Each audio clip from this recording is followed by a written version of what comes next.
guess what's happening? All of the businesses are learning some of my return might not be as good if I try to promote an ad in the form of doing it like that.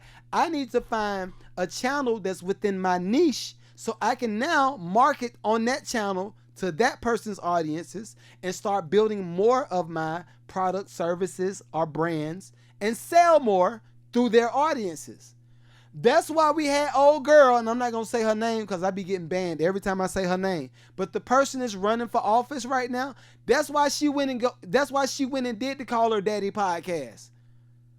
That's why she went and did the Call Her Daddy podcast. They look at the analytics of the people that follow these platforms. They say, oh, she got a few million people, a few 100,000 people that follow her on a consistent basis.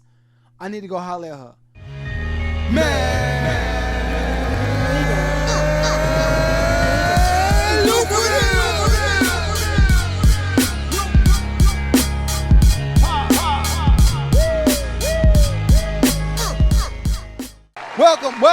Welcome to the Lucrative Podcast. I'm the host, the one, the only, Magneto 7 in the bed. This is episode 168. Hey, 168. Hey, I've been doing songs like that for every time I go live. I've been doing a song like that. So today, that's the song, 168. Hey, 168. Hey, but anyway, welcome to 168. This is, today might be a short pod. I'm not really sure. Y'all did send me some stuff on IG. What's up, everybody on IG? What's up? What up, baby? And I'm going to shout everybody out in a hot second. Mr. Preem, what up? So, let me give y'all a quick wrap up. Hold on. Wait. Let us not forget. This episode is brought to you by Safe Tire in Tucker, Georgia. So if you're currently in the need of anything on your car, whether you need a rotation on your tires, you need an oil change, you need a tune-up, you might even need an engine dropped in that joint, go over to Safe Tire Auto, tell them Mike sent you from the Man Lucrative Podcast. They will take care of you. I promise you that, all right? So holler at me. Let them know that I sent you. Let them know. Just let them know. All right, we got to go to the chat for a quick second. Big Reggie Miller, what up? DJ Clips, what up? DJ Eclipse, what up? Mr. Preem, what up? I saw Ajax over here, what's up? Will Glover, what up? Jennifer Mighty 6, what's up? So today I wanna first off start the pod by telling everybody in Florida, yo, Godspeed, prayers and thoughts, all that stuff. I have been looking at the whole Hurricane Milton thing for a few days. I've been looking at it for a few days. So this is my take, right? This is my take. And everybody from Florida, at some point I will thank you for liking this joint up, bro. Thank you so much. But from my standpoint, what I've been looking at is this. What would prompt anybody to buy anything on any of the coast? If there's water right beside it, I'm not going to buy it. If it's water, literally, if it's water right beside that joint, I'm not going to buy it. And this is like a man-made river or like a man-made lake or something like that. I'm just trying to understand the situation. It says verified neutral natural disasters info. All right, we going to verify. I don't know what that means on TikTok. Maybe somebody can help me figure out what that means. But this is my take. I stay in Atlanta, right? I guess we would consider ourselves landlocked because I'm in Atlanta, right? Or Decatur to be exact. Decatur where greater, you know what I mean? You know what I mean? I ain't gonna front. It's mad red bones in Decatur too. Fellas, if you are in any other state, look at me being messy. I'm about to be, Reggie, save me, I'm about to be messy. But if you are in any other state and you looking for one of them, they got them. You can pick buttermilk. You can pick chocolate.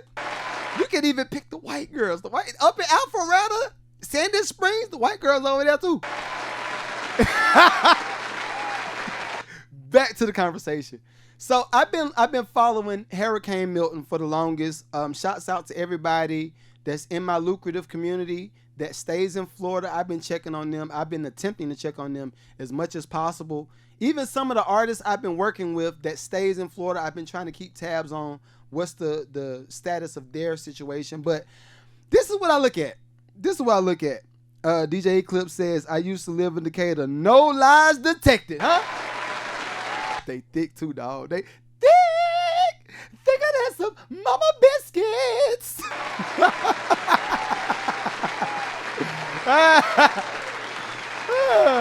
Ajax says, have you guys in Georgia been affected by the storm? No. It's been straight sunny out here, yo. It's been straight sunny.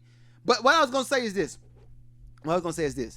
I don't see the benefits in buying a piece of property on any of the coast. And when I say any of the coast, I'm not just talking about Florida.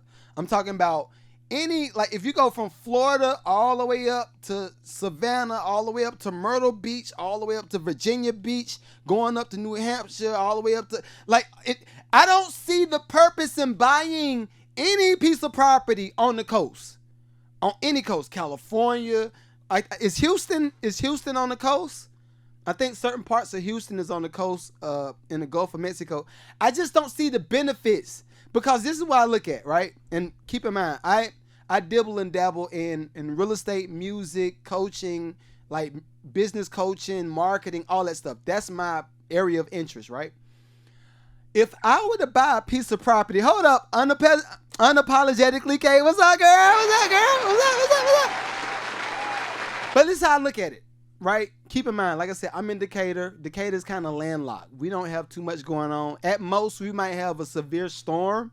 And within those severe storms, it might be somewhat of a flood watch, something like that. But it's never like what it's been in Florida. Never, ever. So my first point is, why would somebody want to go buy a piece of property right on the coast? Now, that joint's pretty. It's hella pretty. I can see the sunny. Yeah, I want to be right by the beach. I ain't gonna front. I have said that before. I ain't gonna front. I want to be right by the beach. If I can be right by the beach, see the ocean every day, see the whales, see the dolphins. Right? I can see why you would want to do it, but why would you want to do it? Why would you want to do it? Because this is how I'm looking at it. Let's say, and I should do this. Let's pull this up. I want to do this because I think this would be pretty cool. If I'm going to buy a piece of property, and shouts out to me and Unapologetically K for figuring out this streaming thing Tuesday. But if I'm going to look at a piece of property, no, that's what? Tampa property. No, Tampa real estates. And everybody on YouTube, I will attempt to get y'all on this joint so y'all can kind of see what's going on. But I'm trying to understand it. So y'all look at this. Everybody on TikTok, I'm sorry, y'all can't see what I see. I'm looking at Mark Spain. All right, give me a second, y'all. Give me 1 second. I'm trying to pull some real estate up so y'all could just come with me for a minute, because if I'm gonna pay, now the joints look beautiful. These joints look amazing, right? But let's look at this. I wanna show y'all this especially on IG. I want y'all to see this. All right, so if I'm going to, can I do it? Ooh, can I do it? Ooh, I can do it. Look at that boy. That boy modern. He is modern. That boy modern. All right, so everybody on IG, y'all can see this. Let me make sure I can see it on my screen. Yep, y'all can see it. Great. So look, if I'm going to go to Florida, to Tampa, right? And I'm going to pay $350,000, $500,000. Now the houses look beautiful, but look at the water. Look at the mother effing water. So you telling me if I pay, now this house right here is $2 million. I'm going to pay $2 million for a house is right there. Now it's beautiful, but I'm just trying to understand. I'm trying to understand the logic in it all. I don't see the logic. Like if I'm gonna pay $300,000 to $500,000 for a piece of property, and then it's always potential for that water to come up over there and say, "Hey, we got you." I feel like the water in any coast be like, "Got you, B." Meanwhile, God be looking down like this. These Negroes just trying to capitalize off of any piece of land. You're not supposed to build a house right there, dog. That's what I feel like God be saying. I feel like God be like, bruh, you not supposed to build it right there. You got to go up. You got to go up. Don't build it right there. So, again, thoughts and prayers to everybody in Florida. Thoughts and prayers. Said, catch you later, bro. Check your message. All right, will do. Antonio, what's up? Antonio, what's up? But yo, thank you though. Thank you for all of the likes, all of the hearts. Ajax, here today, gone tomorrow. Thank you so much. But that's my take. I can't see the logic in buying a piece of property on the coast of Florida. I don't see it. Now the other thing is this. I was looking at, now I know a lot of Florida people be like, well, bro, that's just what we do. We used to it down here. Like, I don't think I could ever get used to the idea of a natural disaster wiping out my whole house. I don't think I could ever get used to it. So I'm looking at it like this. They were saying that the wave surge could be up to 15 feet. Up to 15 feet high for a wave. So I'm looking at it like this. Y'all just saw, everybody on Instagram, y'all just saw the whole piece of real estate that's right beside the water. I'm sorry. I can't see paying $300, $500, $2 million on a piece of property that could possibly be washed away. That it don't make sense in any day of the week. Now, I did see everybody that's from Florida. Maybe y'all could chime in any of my chats, especially if y'all on Instagram or YouTube, wherever y'all at. Anybody in Florida, can y'all tell me what the sandbags are supposed to do? What's the sandbag supposed to do, especially if you got water that's 15 feet high and you got sandbags around the house at the doors? What's the sandbag supposed to do? Because I can see, and keep in mind, I'm a contractor too. I'm a general contractor. So I can see sandbags helping a house if the water only gets to maybe, let's say, 2 feet high. If the water gets to 2 feet high, I can see having sandbags at the door. But if your water is going 15 feet high, the average door is going to be roughly 6 feet. Like the doors that you walk into a house, the average door is only going to be 6 feet. 6. The average roof line in a house is going to be 8 feet. Now, if you got a newer house, it might be 10 to 12 feet for the average roof. But you looking at 15 foot wave surges? I'm sorry, I can't see it. I can't see it any day of the week. Like I can't. Now, another thing, and I'm not going to spend too long on this because it's traumatic, and I'm just thinking about it like this. Anybody that did not have the money to leave, I don't think people are thinking about it from that standpoint, because I saw a lot of folks saying, well, look at all the folks that's going on the expressway. The traffic is crazy. We ran out of gas. And I can't see it. I cannot see where any part of buying a piece of real estate on the coast of Florida, California, Texas, wherever a coastline is, where water is, I don't see the benefits in buying a piece of property there if the water can take my house out. Ain't no day of the week. Now, another thing was, I think it was the governor of Tampa was saying, you need to leave immediately. If you don't leave, you will die. Okay, I have a few issues with that. My first issue is her telling people that they will die if they try to stay and wait it out. She didn't account for everybody that did not have the money to leave. Some folk, and this is just put into perspective, and I'm in Georgia, so it might be different in Florida, but I'm assuming that's pretty close to how it is here. I went to the gas station recently, right? And I got a truck. My truck is big. To fill that joint up, I'm probably going to touch right next to $100 to fill that joint up from E. Right at $100, right? So keep in mind, I'm a person, I'm frugal, but if I need to fill it up at 100, I'm going to fill it up at 100. I got it. It is what it is. What about these other pumps that I saw around me?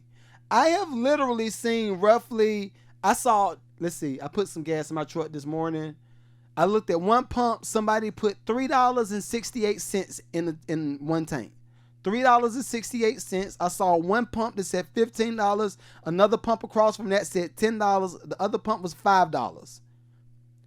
The most somebody put in their gas tank was roughly $20 that I saw today, current day.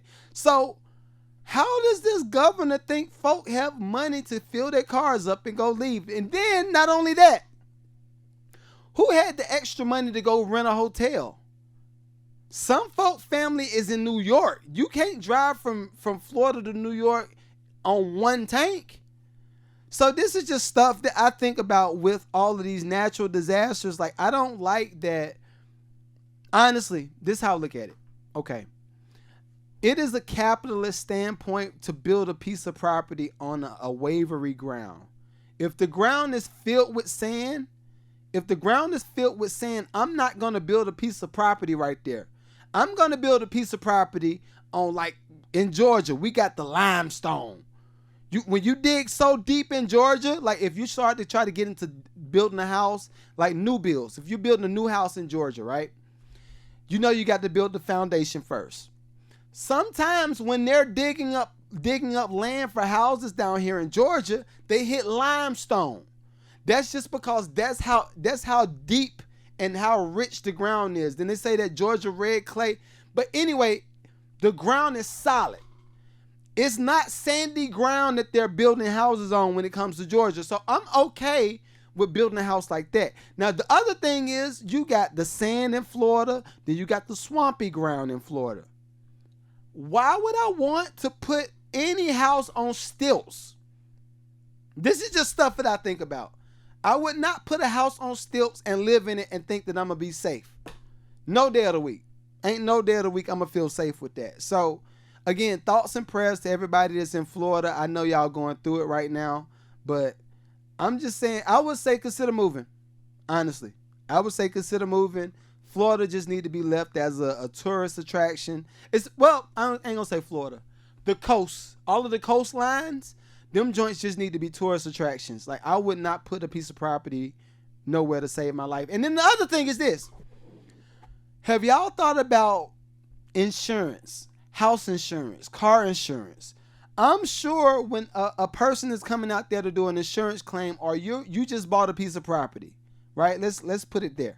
You just bought a piece of property in Florida, and now you got to go through the process of getting insurance for it. You got to go through the process of insuring your cars, all of this stuff, right?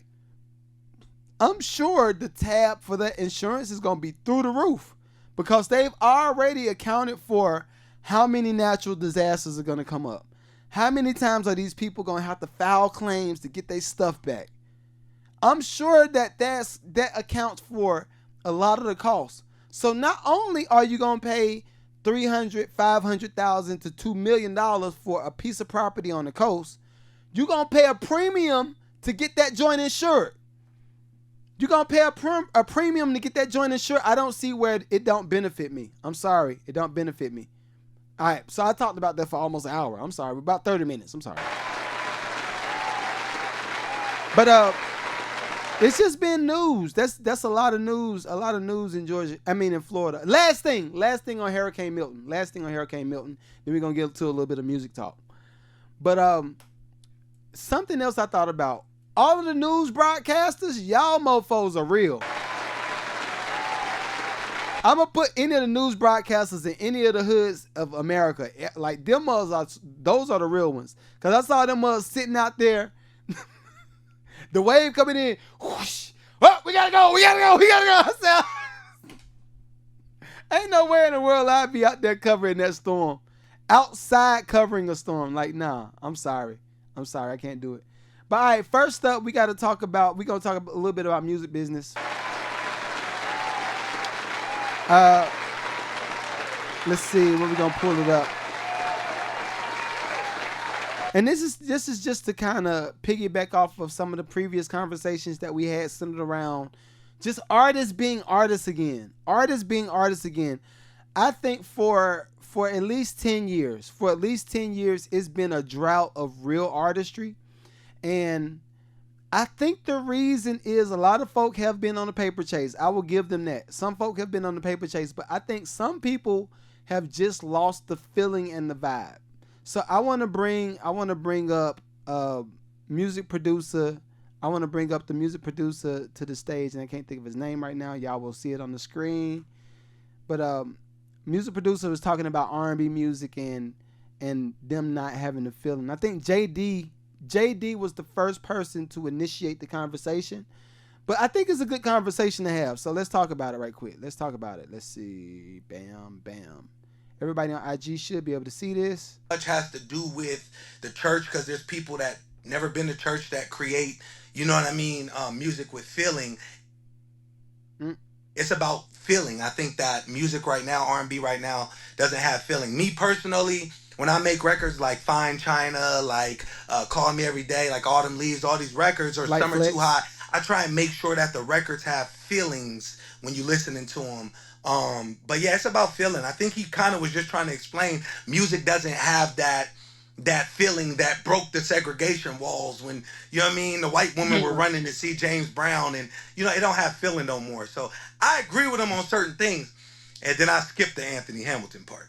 I mean, oh damn, Glorilla from the church. She showed. Yeah, She that was- started yeah. in the church. Yeah. She started in the church. That's why she's so great. Gloria, hallelujah. Period. Yeah, Yo, there we y'all, go. that's genius. Yeah, I agree with She JD. did. I agree with JD.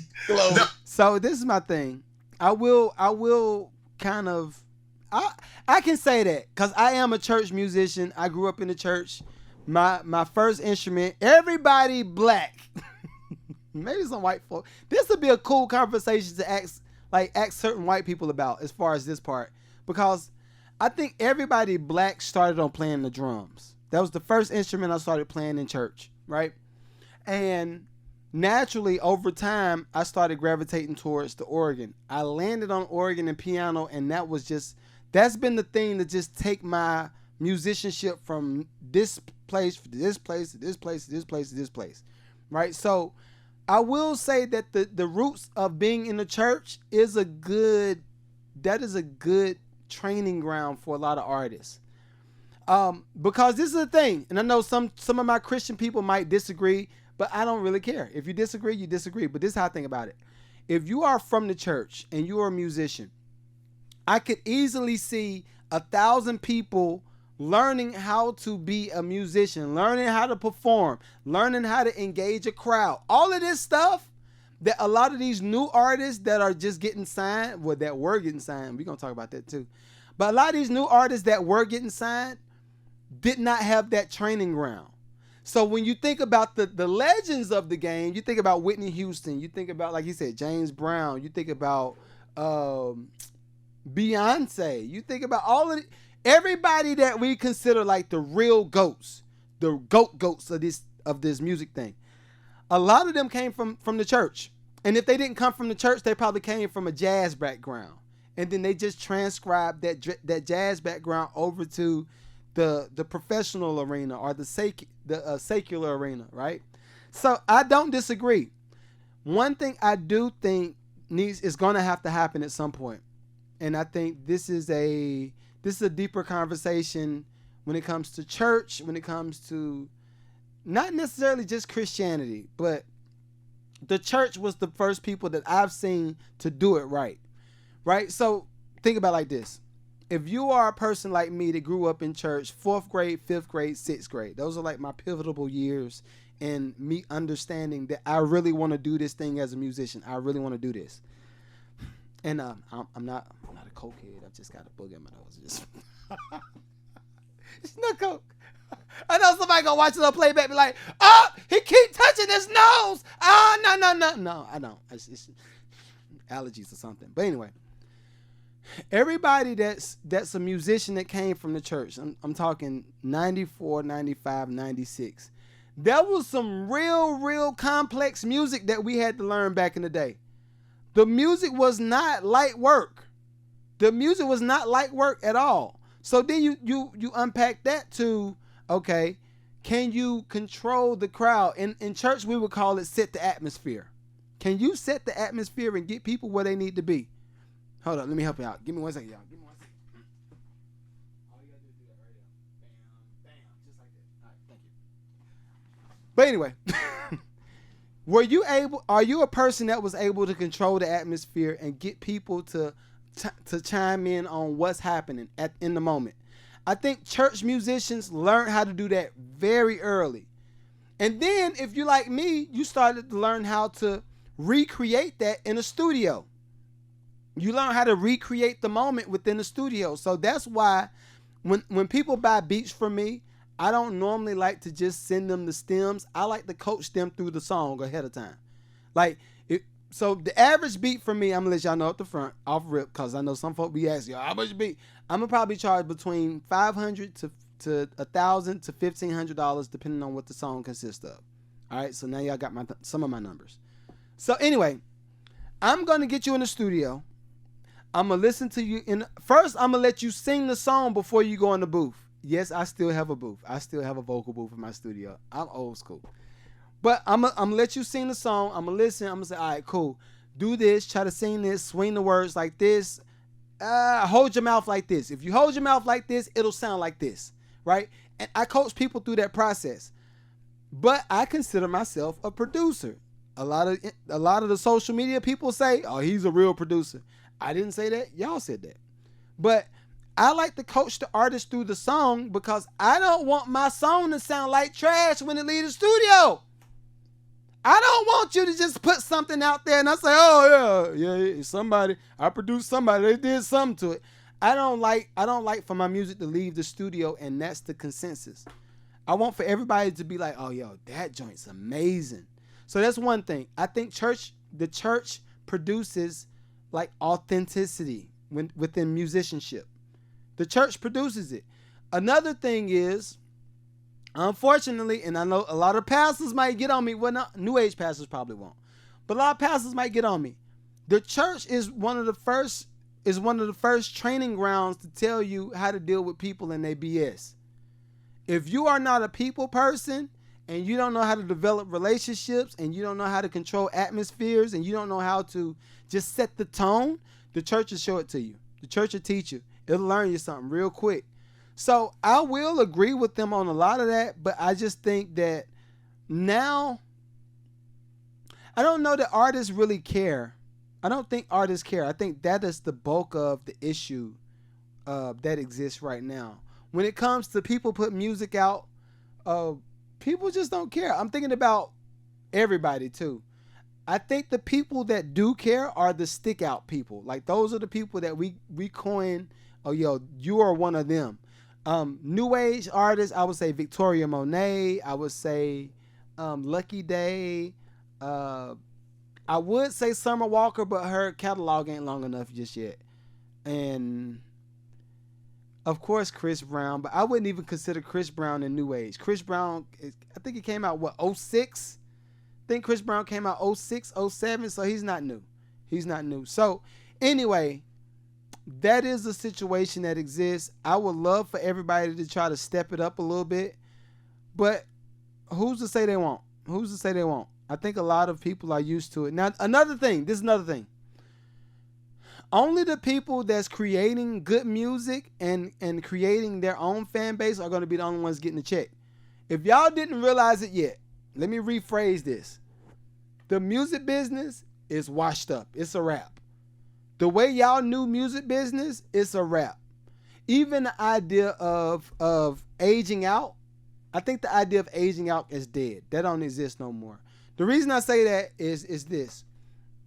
If you are a person, let's say you're 50 years old. You are a 50-year-old musician that put some amazing music out.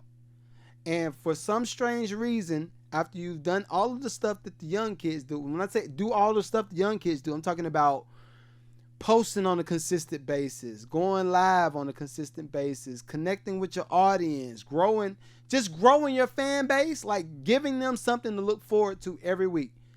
Let's say you're one of the artists and you do that and you're in your 50s. You're going to start having the leverage to do whatever you want to do musically. You can do whatever you want to do musically. The reason is the labels are only mining audiences. When I say they're mining like a gold mine, like they're mining audiences of musicians. That's the only way they make money. So that's why they will offer an advance to an artist with no dollar amount attached to it. That's why they do it. They will offer, literally, I think LaRussell was one of the last people I heard to say something about it, but they will offer you a deal with no dollar amount attached to it. Why? Why is all they're going to do is use their connections, maybe pay for a few DJs to spin your music. After the DJs spin your music, then they say, okay, cool, we can bust down the profits. And we're only going to bust down the profits because you used our stamp. Universal, Sony, Interscope, whatever it is, you used our stamp, so we're going to bust down the profits on the back end. But this is why I like to tell every musician, and I'm a record on repeat with this conversation. I'm a record on repeat.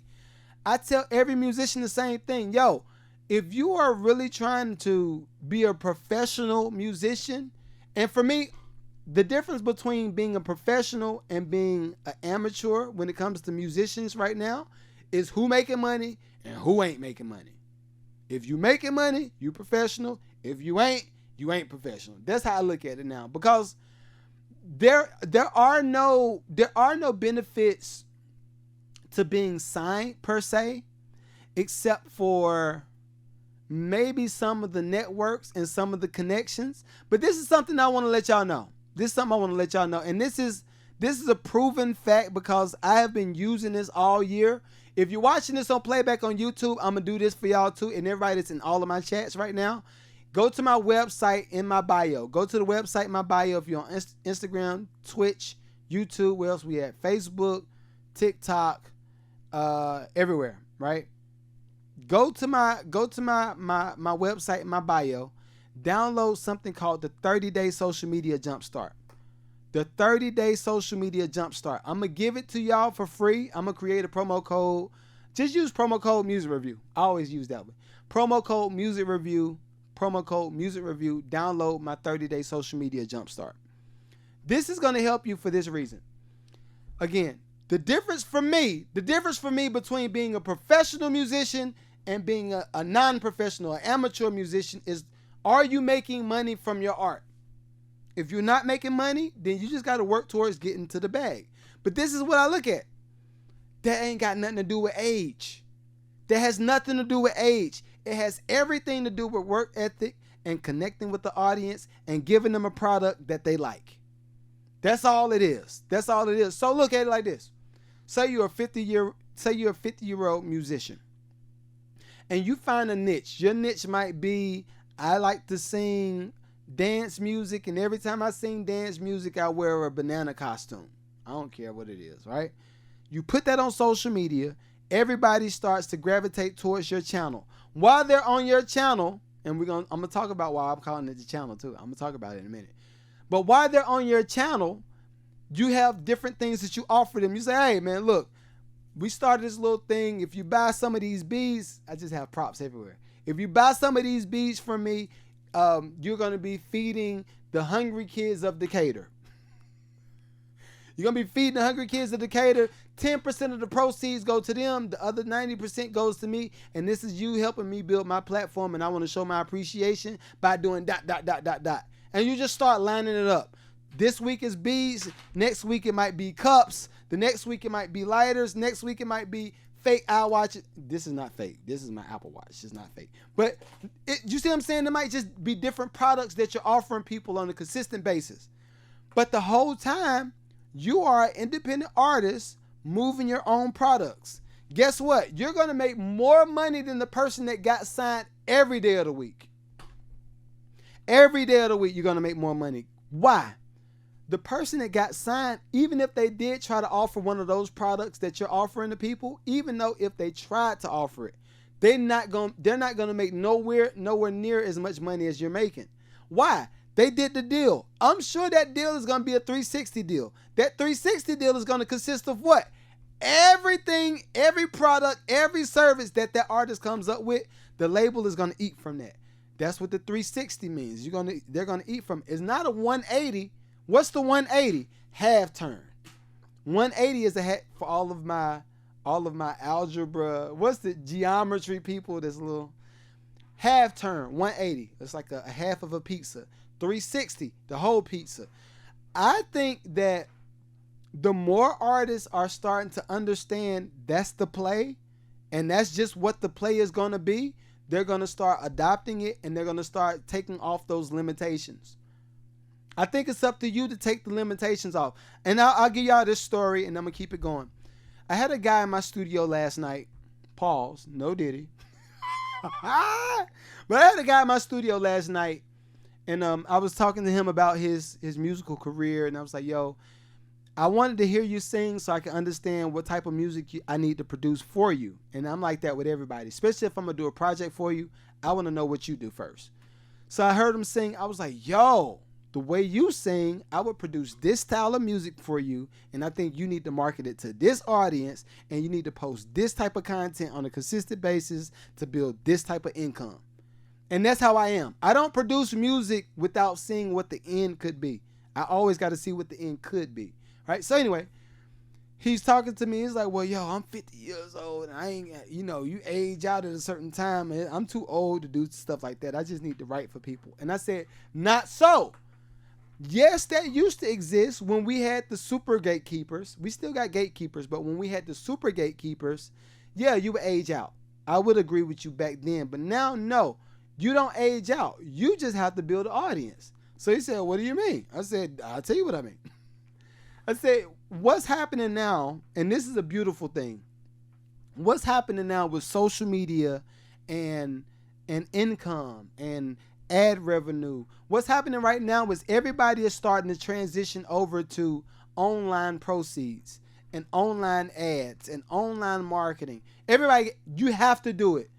And when I say switching over, they're taking a lot of their money, the budgets that they would normally use to market on ABC, NBC, Fox, any of the bit networks, the money they would normally spend with them, they're now starting to spend money with who? I'll let y'all answer me. People like us, content creators, the small content creators. Although I am pleased and I'm proud of my 19,000 people that watch me on a consistent basis on YouTube. I'm proud of y'all. I thank y'all. I know that's minute when it comes to the overall grand scheme of things. I know that Fox and NBC and all of these other networks have a big base they could be marketed to, so therefore they could charge a certain amount of money for ad revenue, for ads. So if I want to run an ad for the new iPhone, I know how much it would normally cost for me to run that ad on Fox. But now there are more people that's transitioned or transitioning over to podcasts and getting all of their content from online. It's a lot more people transitioning over to getting their content online. And that brings me to this next subject, YouTube. Yeah. So YouTube just came out with a concept. And I'm going to see if I can pull it up. If I can't pull it up on the chat, then I'll just talk about it. But let me see. YouTube new channel feature. All right. Let's see if I can show this to y'all. All right. So is this it? Is this it? All right. I don't think that's it. All right, I'll just talk about it. So I've been talking about this for about 2 years now, roughly about 2 years. The first thing I talked about, and we're going to do a recap. I'm going to do a full recap because Goliath said I'm like an oracle. I'll take it. I'll accept it. But he's like, Goliath is a guy that's in my community. He's like, yo, you're like an oracle. So I was like, I don't know, but I don't know. So the first thing that I talked about was, and this is before the Drake and Kendrick Lamar beef. This is way before that. I said, what's going to happen, what I see happening in the next year or so. And now this was 2022. So yeah, about a year or two ago. I said, what I foresee happening is all of the labels, and this is my reasoning for all of the artists signing off their publishing, because I couldn't see what the purpose was. I couldn't see until I thought about this. I said, okay, the reason I could see all of these artists signing over their publishing is because at some point, the label is going to do something with all of this intellectual property. Again, I could see all of these, this is years ago. I said, I could see all of these artists are signing over and selling their publishing to the labels because I see the labels doing something with all the intellectual property.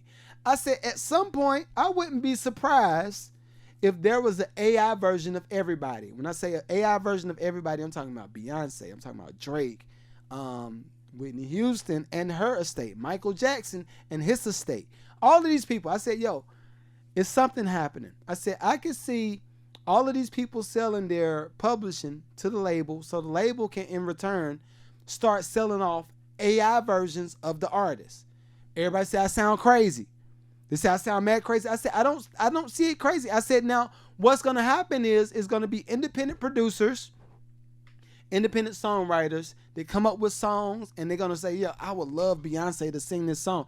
And the label's going to say, well, we own the Beyonce, we own the AI Beyonce, so just see what it sounds like.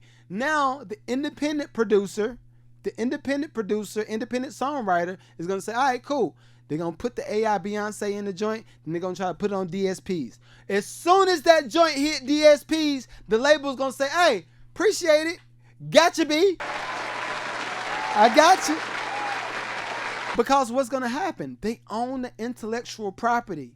They owned it. So as soon as you did the song with the AI Beyonce, the label owns the intellectual property, which means y'all are automatically in bed together.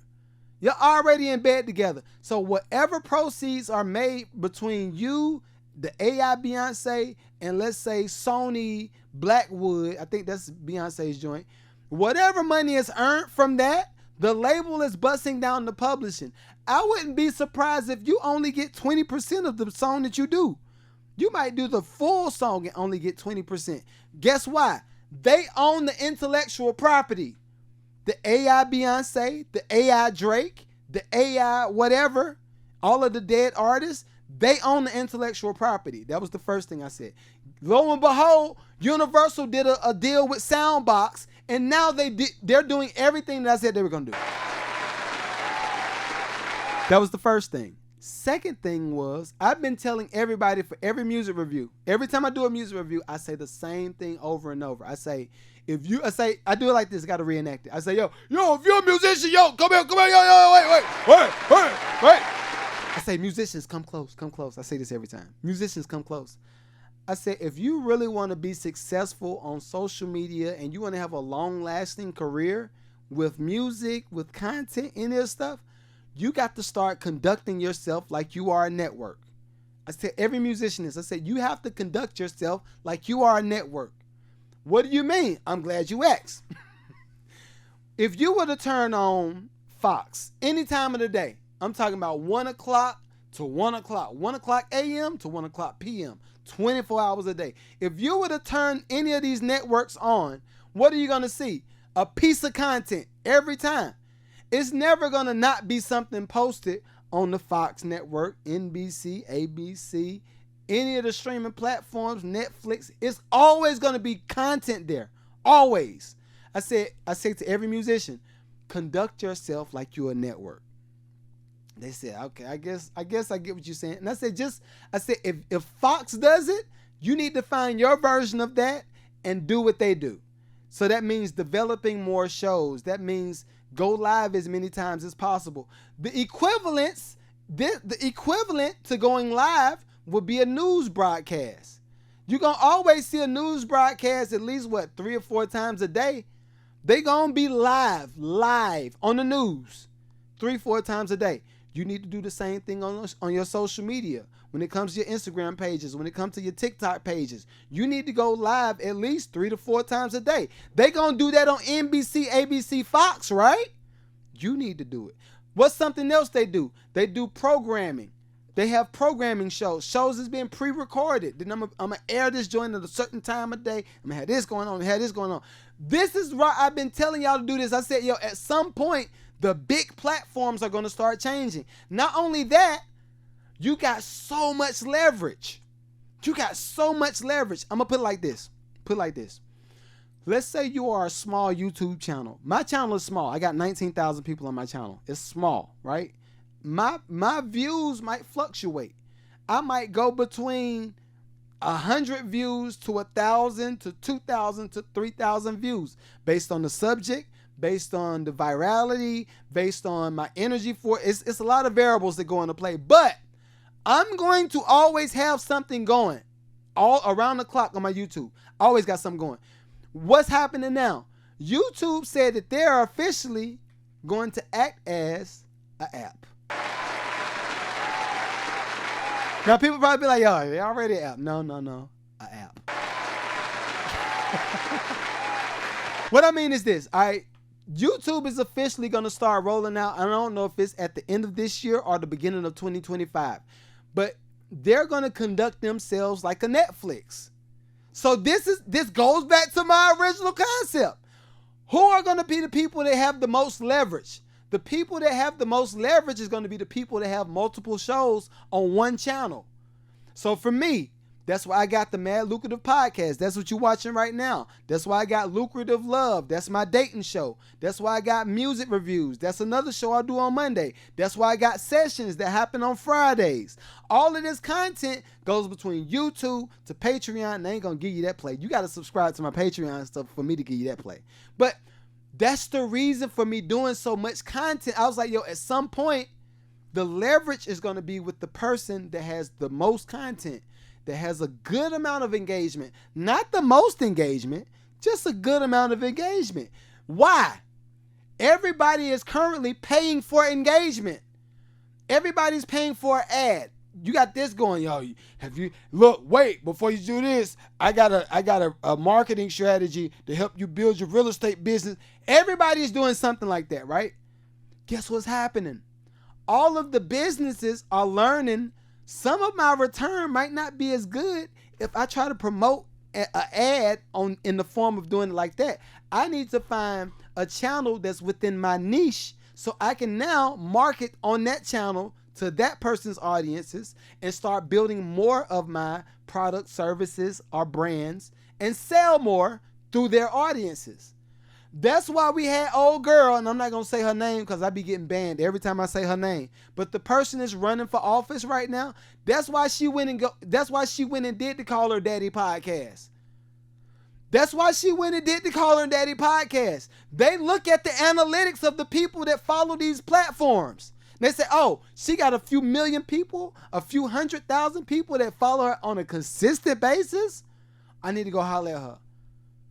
That's why it's probably going to be somebody to try to go do the Casanat show on Twitch. They see these people have a real audience that you can tangibly see. You can tangibly touch. It's live. It's live. So I'm going to tell y'all again. If you are a small content creator, hear me well, hear me loud, hear me clear. You need to start conducting yourself as if you are a network. You need to start developing shows. You need to be posting on a consistent basis. You need to be connecting with your audience. That is going to be so much money. It's going to be so much money spent, even with the people that got 10,000 followers, 10,000 subscribers with 1,000 people that show up every week. It's going to be people making big money, right? And this is 2024. This 2024, October 10th. We need to mark this in the book. Episode 168. We're going to mark this in the book. Because I say this stuff, and I think it goes over a lot of people's heads because they think it's not tangible. I'm telling you, it's tangible. It is indeed tangible. Now, what comes along with this, though? This is what comes along with it. If you are not a person that's really good at planning and time and schedules and concepts, if you're not good at that, you might struggle through this. But this is the thing. Everybody struggles at the beginning. Everybody struggles at something at the beginning. That don't mean not do it. That means work harder at doing it. Work harder at seeing the benefit at the end. Because this is another thing. Somebody told me I might be a little bit delusional. And I'm okay. If I'm a little bit delusional when it comes to the dream and the goal, I love it. Call me that. Because this is what I look at like this. I'm sure somebody told Elon Musk he was delusional when he said he wanted to build Tesla or go up to SpaceX. I'm sure they told me he was crazy until it started to happen. I'm sure somebody told Jeff Bezos, the idea of Amazon was gonna be a tank. And guess it's another thing. That thing took 10 plus years to develop and to start moving. 10 plus years. A lot of great things take time. You can't fast forward through greatness. Sometimes things take a lot of time to develop. So I'm gonna tell y'all this. Try to get y'all eyes on the blinders. Don't look at what other people are doing on this side, on that side. Focus on what you're doing. Develop your stuff. Because those are the people that always win. There is a track record. There's a direct correlation between the people that are hyper-focused on the dream and the goal at hand versus the people that are not. There is a clear line. The people that are not might hit a lick. Granted, they might come up real quick. They might get a few bucks here and there. They might get a little bit of money. But the people that win on a big level, on a real big basis, they don't give up after 1 year, 2 years, 3 years, 4 years, 5 years, 6 years, 7 years. Amazon started, hold up, let's pull this up. And I just want to put some context on it. So y'all just think, because I think, let me see. When did Amazon start? All right. And I just want to put things in context because I think folk will forget how much time it really takes to do certain things. All right, so look at this. 30 years. 30 years. Amazon started 30 years ago. All right, 30 years ago. And I would love to do this. Let me see if I can pull it up. Amazon started 30 years ago, y'all. 30 years ago. I'm going to blow this up. I'm going to put this on IG. Everybody on YouTube, I will attempt to get this up over to y'all so y'all can see what I'm looking at. But I just want y'all to see it the way I see it, because I think the microwave generation has made people hyper-focused on the things that they don't have. Honestly. I think social media has made people hyper-focused on the things that they don't have versus the things that they have to work with. Sometimes people just don't have the grit to keep it going. And I understand that. I'm okay with people not having the grit and the know-how to keep it going. And I'm going to pull this chart up for y'all so y'all can kind of get an idea of how I look at this stuff. All right. And this is beautiful. I'm glad I was able to find this. Because this should be encouragement for anybody that's focused on doing something in a big way. Yo, be encouraged. Please be encouraged, because everybody is really going through something. And this is something else I want to bring out. If y'all did not think y'all knew what a recession looked like, this is what a recession looks like. If everything is out of whack financially, this is a recession. All right, I just want to show y'all this right quick. All right. Everybody on TikTok, I'm sorry I can't show y'all. It's just on Instagram right now. All right, so look. All right, y'all look at this chart. We're going to look at this chart. Everybody on YouTube, I will put the chart on the screen so y'all can see it. But this is just the timeline. I'm showing them the timeline of Amazon, like the creation and everything of Amazon. All right, so Amazon started in 1994. All right. Amazon founded by Jeff Bezos, right? 1994. As the online bookstore, 1994. Again, what year are we in? We're right now in 2024. He started in 1994. So now, 1995, he went to a different variety of books. 1997, he initiated a public offering. He tried to go public. 1998. Amazon expands beyond books and goes into music and video. 1999, he goes into, he's named Time Magazine's Person of the Year. 1999, he was the Person of the Year.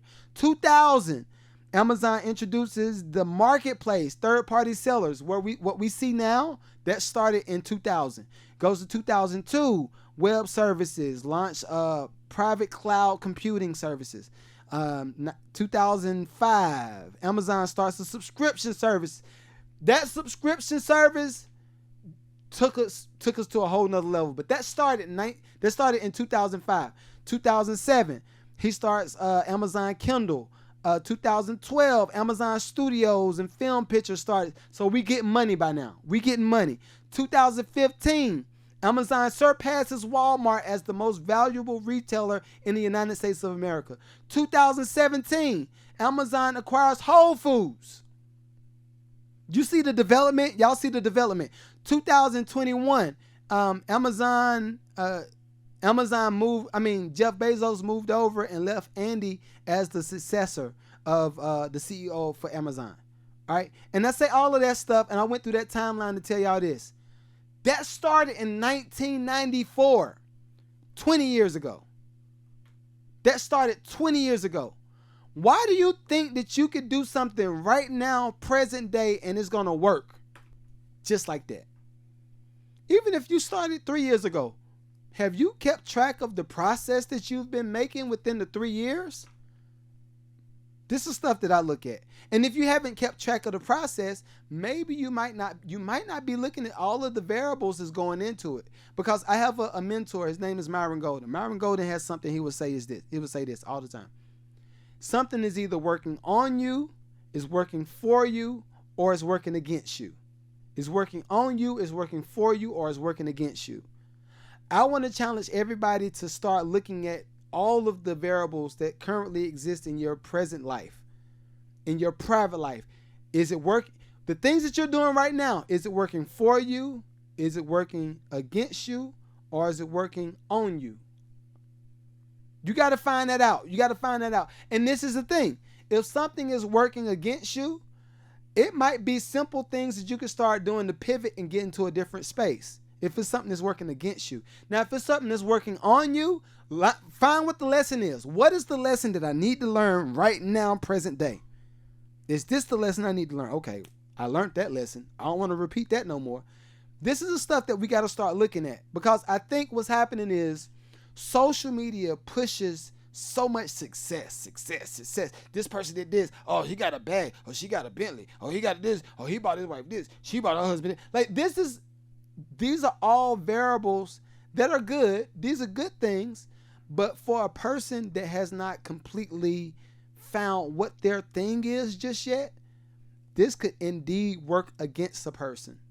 This could work against a person. So I want to challenge everybody. Again, find out what your thing is. Don't be discouraged. Amazon started in 1994. It's 2024. 20 years later, we see the fruits of the labor. But guess what? There are little small markers.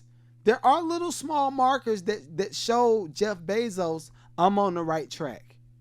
And this is another thing. I don't foresee from 1994 to 1995, when I was looking at this online, there was no change. There was no curve that changed in the Amazon business model. So that means for a whole year alone, the curve was it was a straight line. I'm imagining in that from 1994 to 1995, I'm imagining nothing was happening for Jeff Bezos. I'm imagining there was very little movement that showed him I'm on the right track to become successful.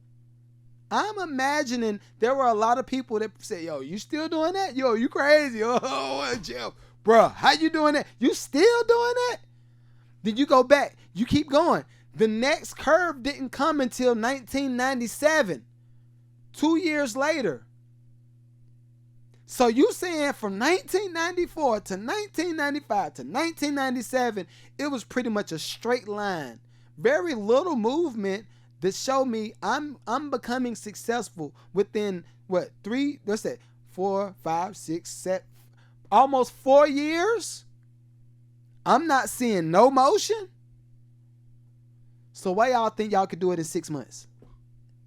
Why you think you could do it in 6 months? Even a year. There should be markers and things happening to show you that you're on the right track. This is something that you should be doing. For me, some of my markers were the people that were in the dorm rooms when I was in college. They were like, yo, you making some dope beats. Yo, it's dope. And then it moved from people telling me I was making dope beats to A&Rs telling me I was making dope beats. And then it went from A&Rs telling me I was making dope beats to the actual artist that I was trying to shop to saying, yo, that's a dope beat. And it went from everybody telling me For years, everybody telling me I'm making dope music to somebody actually paying for dope music. Took years. And then even after that, there are other markers that came along. The Grammy was a hint that I was on the right track. The first platinum plaque, the first gold plaque was telling me I was on the right track. So I want to tell y'all this, be encouraged. Don't think that everything that you're doing right now should work. Some stuff might be working on you. And if it's working on you, I want to challenge you again. Find the lesson. What's the lesson that needs to be learned? Sometimes the lesson is stay put for a little bit longer. Sometimes the lesson is, you need to go pay for a course. You got to find out what works. Sometimes the lesson is, you got to up your quality. Sometimes the lesson is you got to up your temperament.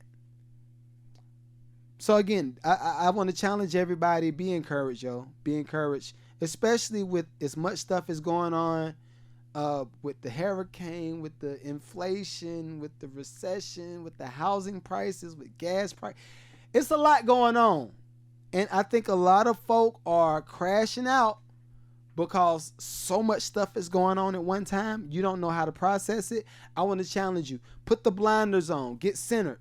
Last week I told y'all I was starting a social media diet. If you're watching this on playback, if you're on wherever you're watching this from, the social media diet consists of having a time limit on how much social media that you're doing per day.